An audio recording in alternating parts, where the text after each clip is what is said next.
Hello friends, Johnny sir के YouTube channel पर आपका बहुत बहुत स्वागत है। हम आपके पास पुनः हाजिर हैं 10th क्लास का मैथ लेकर के, और इसमें हम त्रिभुज चैप्टर को पढ़ेंगे। त्रिभुज चैप्टर में जो है 6.11 जो है मैंने पढ़ा दिया है, उसका वीडियो भी जारी हो गया है। आप इसी वीडियो के डिस्क्रिप्शन में जा करके उसके लिंक से आप उस वीडियो तक पहुंच सकते हैं। अब हम 6.2 की तरफ आगे बढ़ रहे हैं। उससे पहले हमारा आ रहा है प्रमेय 6.1। आइए हम पढ़ते हैं प्रमेय 6.1 को और इसको समझने का प्रयास करते हैं। इसमें क्या कह रहा है ये समझने का प्रयास करते हैं और फिर उसके आगे हम लोग चलेंगे। वीडियो यदि आपको अच्छा लगेगा तो आप लाइक करेंगे और इसको शेयर करके अधिक से अधिक 10th क्लास के स्टूडेंट तक आप इसको पहुंचाने का काम करेंगे। और आप यदि हमारे चैनल पर नए हैं तो हमको सब्सक्राइब करिए और बेल आइकॉन को आप दबा करके नोटिफिकेशन को ऑन कर लीजिए। इससे होगा क्या, हम जो भी वीडियो डालेंगे इसके आगे उन सारे वीडियोस का नोटिफिकेशन सबसे पहले आप तक पहुंच जाएगा और उसमें से जो भी वीडियो आपके यूज़ का होगा वो आप देखेंगे। ठीक है फ्रेंड्स, चलिए हम लोग चलते हैं आगे और पढ़ते हैं प्रमेय 6.1। देखिए, इस प्रमेय का नाम थेल्स प्रमेय भी है क्योंकि ये थेल्स नामक गणितज्ञ ने इस प्रमेय का प्रतिपादन किया था। तो आइए हम पढ़ते हैं इस प्रमेय को। प्रमेय है, यदि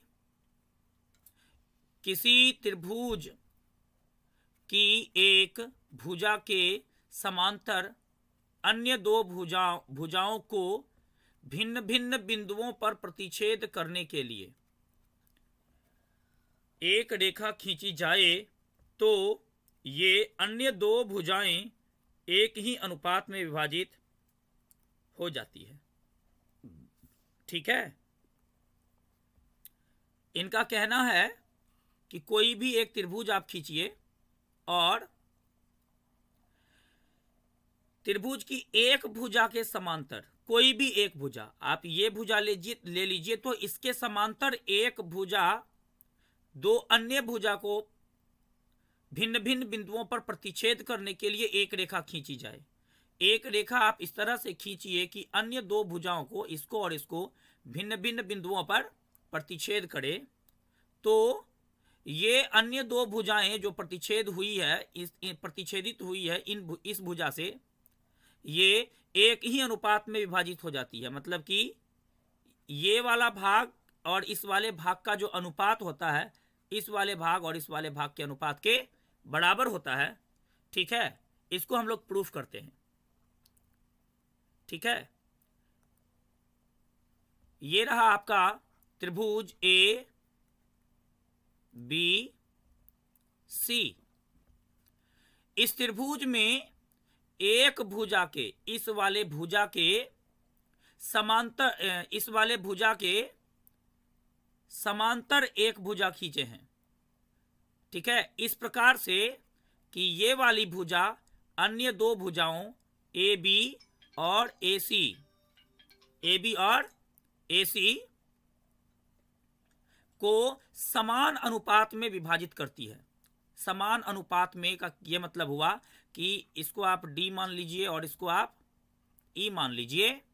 तो आपका AD और DB का जो अनुपात है, AD और DB का जो अनुपात है वह AE और EC के अनुपात के बराबर है। यही आपका थेल्स प्रमेय कहलाता है। थेल्स प्रमेय को एक बार और हम आसान शब्दों में आपको बता देना चाहते हैं। यदि किसी त्रिभुज के एक भुजा के समांतर एक दूसरी भुजा अन्य दो भुजाओं को विभाजित करने के लिए, अन्य दो भुजाओं को प्रतिच्छेद करने के लिए खींची जाए तो वे दोनों भुजाएं समान अनुपात में विभाजित होती है। मैं इसको अपने शब्दों में आपको लिख के दिखाता हूं। ठीक है, यदि थेल्स प्रमेय हम लोग पढ़ रहे हैं, हम लोग क्या कर रहे हैं, थेल्स प्रमेय पढ़ रहे हैं। दोस्तों, यदि वीडियो आपको अच्छा लगेगा तो आप इसको लाइक जरूर कर देंगे।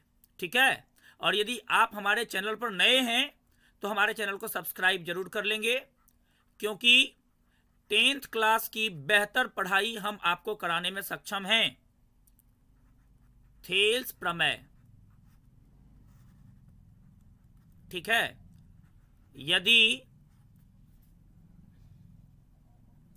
यदि किसी त्रिभुज में एक भुजा के समांतर कोई भुजा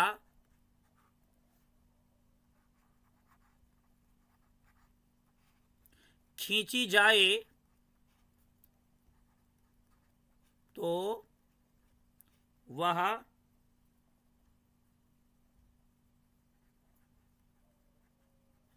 अन्य दो भुजाओं को अन्य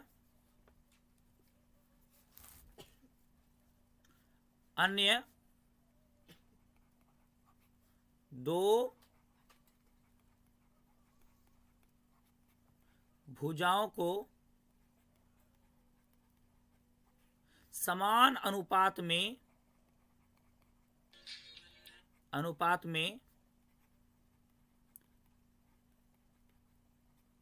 विभाजित करती है, ठीक है। यहां आपको क्या सब दिया हुआ है? दिया है कि त्रिभुज ए बी सी में, ठीक है, त्रिभुज ए बी सी में, यहां देख लीजिएगा, ए बी सी में ए डी ई जो है यह बी सी के समांतर दिया हुआ है। क्या दिया हुआ है? डी ई को बी सी के समांतर खींचा गया है। तो क्या साबित करना है आपको? साबित करना है कि, देख लीजिएगा, साबित ये करना है कि आपका ए डी बटा डी बी, ठीक है,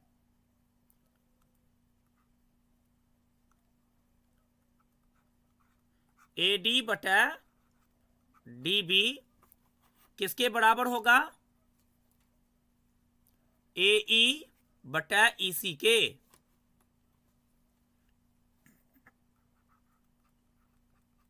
ए ई बटा ई सी के, ठीक है। इसको हम लोग साबित करेंगे।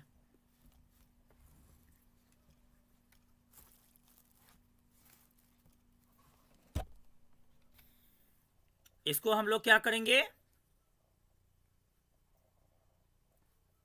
साबित करेंगे। पहले हम क्या करेंगे? रचना कर लेंगे। रचना साबित करने के लिए रचना करना पड़ेगा। क्या रचना करना पड़ेगा? तो आपको डी वाले बिंदु से एक लंब खींचनी होगी ए ई पर, और ई वाले बिंदु से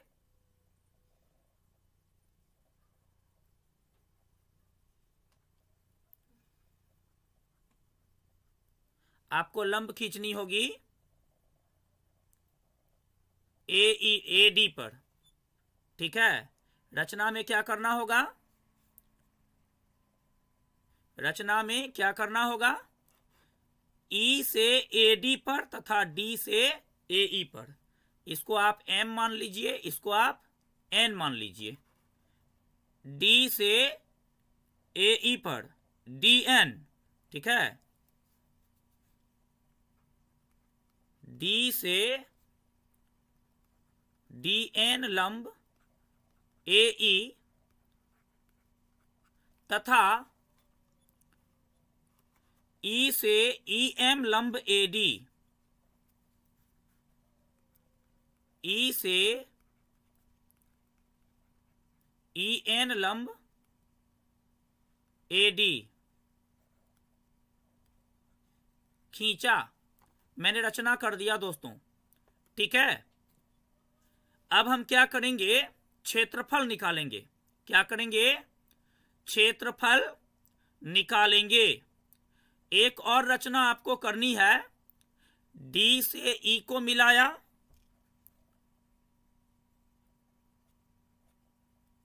डी से ई को मिलाया,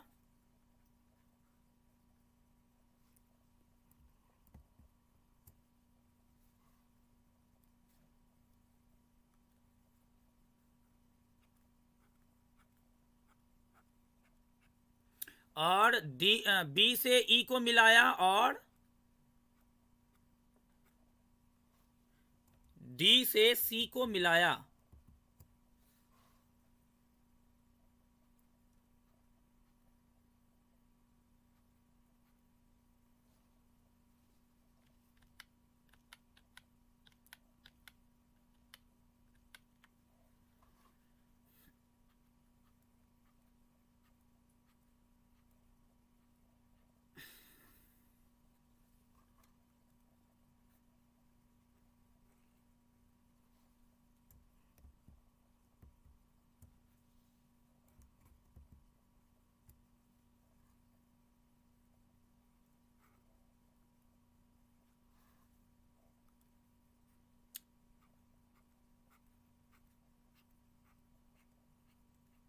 डी से सी को मिलाया, ठीक है।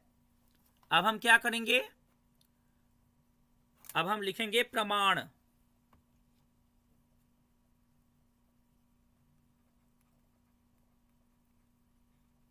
प्रमाण, प्रमाण में हम क्या करेंगे, हम एक बार त्रिभुज ए डी ई का क्षेत्रफल निकालेंगे। ये जो आप देख रहे हैं त्रिभुज, पहले इसमें से कुछ चीज़ों को हम मिटाते हैं। इसको मिटा लेते हैं, इसको भी मिटाएंगे,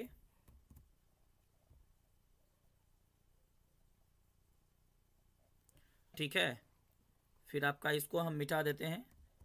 कहीं कहीं मैंने चिन्हित किया था जो आपको समझाने के लिए, मैं उसको मिटा देता हूँ ताकि आपका फिगर जो है वो साफ हो जाएगा। फिगर आपका साफ हो गया है, ठीक है। हम इसमें क्या करेंगे दोस्तों, एक बार आपको मैं बता देता हूं। हम इसमें क्या करेंगे, त्रिभुज ए डी ई का क्षेत्रफल एक बार निकालेंगे। ए डी ई आपको नजर आ रहा होगा, ये आपका ए डी ई वाला है भाग, देख लीजिए। ये ए डी ई का क्षेत्रफल एक बार निकालेंगे और उसके बाद एक बार हम B D E, B D और ई, इसका क्षेत्रफल एक बार निकालेंगे, ठीक है। आइए हम निकाल के दिखाते हैं आपको। त्रिभुज ए डी ई का क्षेत्रफल बटे त्रिभुज बी डी ई का क्षेत्रफल, ठीक है। आपको जैसा कि मालूम है कि त्रिभुज का क्षेत्रफल का फॉर्मूला क्या होता है, आपको जैसा कि मालूम है त्रिभुज का क्षेत्रफल बराबर होता है 1/2 गुना आधार गुना शीर्ष लंब। तो आप ही बताइए, जब ए डी ई में लंब आपका डी एन है तो आधार क्या होगा, जिस भुजा पर लंब खड़ी होती है वो उसका आधार होता है। तो आपका आधार ए ई हो जाएगा और लंब आपका डी एन हो जाएगा, ठीक है ना। ए डी ई के लिए आपका ई एम भी लंब होगा और ए डी आधार हो जाएगा। तो ए डी ई जब हम ले रहे हैं तो इसमें हम क्या करेंगे, ई एम, ई एम जो आपको दिख रहा है, ये जो आपको दिख रहा है, ये हम इसको लंब ले लेंगे। इसको क्या लेंगे, लंब। तो हो जाएगा 1/2 गुना आधार इसका हो जाएगा ए डी और लंब इसका हो जाएगा BD। आधार इसका हो जाएगा AD और लंब हो जाएगा EM। ठीक है, ये EM देख लीजिए, ये वाला EM जो है आपका क्या हो जाएगा, लंब हो जाएगा। तो इसमें हम लंब ले लेंगे AD गुना EM बटे 1/2 गुना BDE में क्या करेंगे, BDE में क्या करेंगे, देखिए इसका आधार आपका ये होगा क्योंकि इसी भुजा पर लंब खड़ी है, ये वाली आधार आपका ये होगा और लंब आपका यही हो जाएगा DB बटा EM, सॉरी DB गुना EM, 1/2 गुना DB गुना EM, 1/2 कैंसिल हो गया, EM और EM भी कैंसिल हो गया। तो आपका त्रिभुज ADE का क्षेत्रफल बटे त्रिभुज BDE का क्षेत्रफल बराबर हो जाएगा AD बटा DB। इसको हम समीकरण 1 मान लेंगे और उसके बाद पुनः हम क्या करेंगे, त्रिभुज AED का क्षेत्रफल निकालेंगे बटे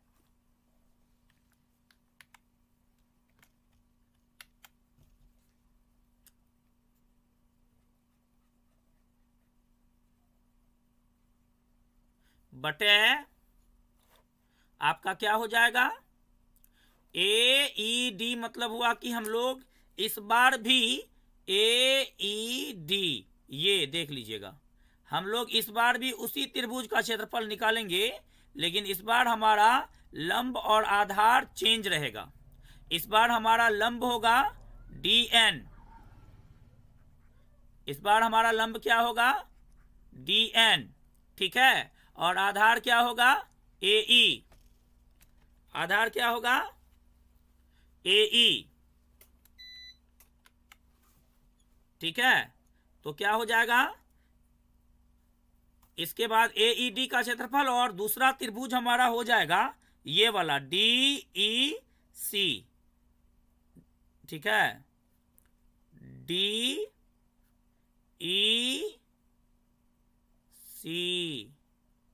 ये वाली त्रिभुज, ठीक है, AED बटा DEC, त्रिभुज AED बटा त्रिभुज DEC का क्षेत्रफल क्या हो जाएगा, 1/2 गुना आधार, आधार क्या हो जाएगा AE, आधार क्या हो जाएगा फ्रेंड्स AE। अगर आपको समझ में आ रहा है सवाल तो वीडियो को लाइक करेंगे फ्रेंड्स, हम बहुत आराम से बता रहे हैं, बहुत आराम से बता रहे हैं, बहुत आराम से। उसके बाद है आपका, हम आधार लिख दिए हैं, लंब क्या लिखेंगे फ्रेंड्स EM, लंब क्या लिखेंगे EM, यहां लिखेंगे EM बटे आपका क्या हो जाएगा 1/2 गुना आधार, इस त्रिभुज का भी आधार यही होगा CE, ये जो देख रहे हैं ना EC, इस त्रिभुज का आधार EC होगा, लेकिन लंब हमारा DN ही होगा, ठीक है ना। लिखेंगे 1/2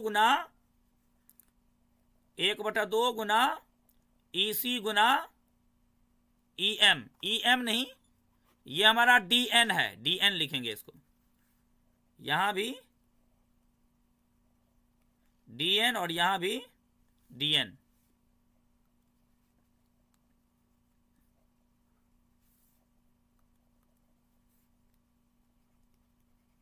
DN बटे DN। इसको फ्रेंड्स काट देंगे हम, ठीक है, AE और बटा EC को रहने देंगे, 1/2 DN और DN को काट देंगे, हमारा क्या बच जाएगा, त्रिभुज AED का क्षेत्रफल बटा त्रिभुज DEC का क्षेत्रफल बराबर हो जाएगा AE बटा EC समीकरण 2, समीकरण 1 तथा 2 से, 1 तथा 2 से बाद में करेंगे, इसमें थोड़ी एक भिन्नता है, पहले उसको समान कर लेते हैं। यहां देखिएगा त्रिभुज AED का क्षेत्रफल, त्रिभुज ADE का क्षेत्रफल, और यहां भी त्रिभुज AED का क्षेत्रफल, दोनों में देखिएगा ADE और AED दोनों एक ही त्रिभुज है, तो ये दोनों आपका समान ही है, लेकिन यहां पर BDE है और यहां पर DEC है। आइए देखते हैं BDE और DEC कहां है। आपका BDE ये आपका एक त्रिभुज है और DEC ये आपका एक त्रिभुज है।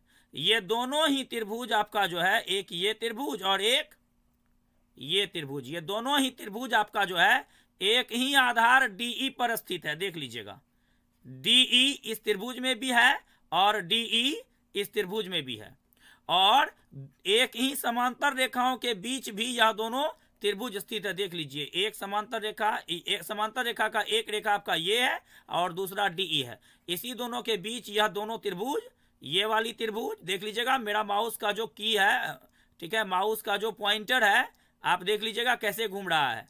ये एक त्रिभुज है और ये एक त्रिभुज है, यहां देख लीजिए ये एक त्रिभुज है, ठीक है ना। ये दोनों ही त्रिभुज एक ही समांतर रेखा और आधार के बीच आधार पर जो है स्थित है, इसलिए इस दोनों त्रिभुज का क्षेत्रफल बराबर होगा, ठीक है। चूंकि जब दो त्रिभुज एक ही आधार तथा समांतर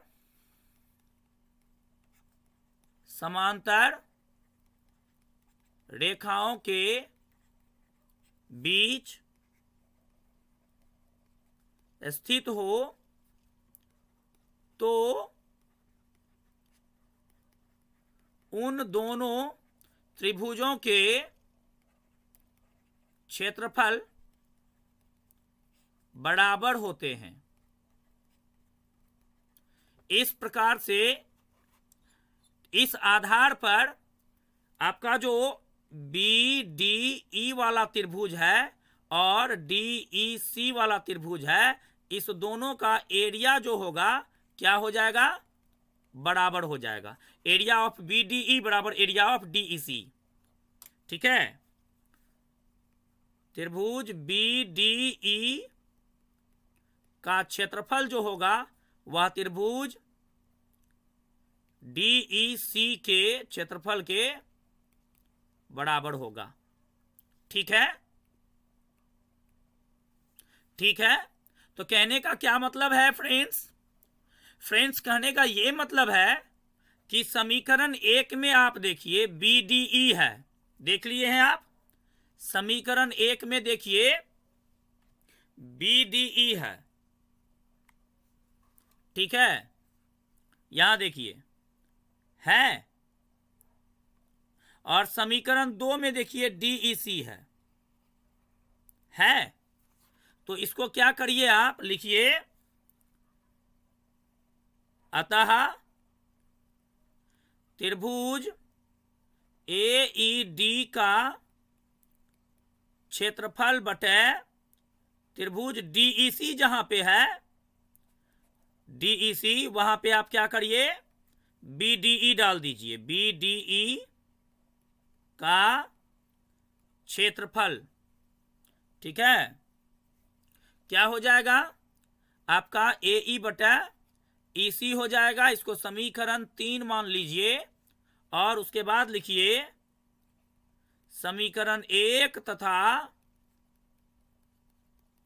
3 से देख लीजिएगा, समीकरण 1 में भी ADE है, ADE है, देख लीजिए समीकरण 1 में भी, और समीकरण 3 में भी ADE है, तो दोनों एक ही त्रिभुज हो जाएगा। AED और ADE दोनों एक ही त्रिभुज हो जाएगा। और इसमें भी BDE का क्षेत्रफल है, इसमें भी BDE का क्षेत्रफल है।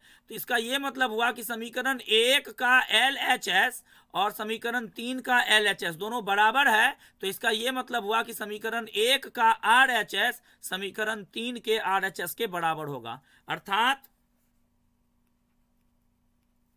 AD बटा DB जो है आपका AE बटा EC के बराबर होगा।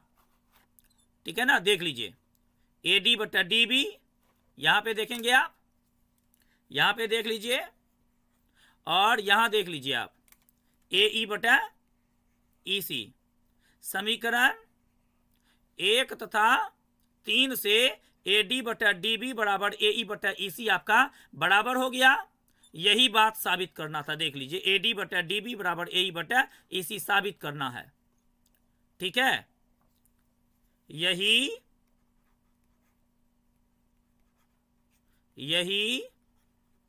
साबित करना था।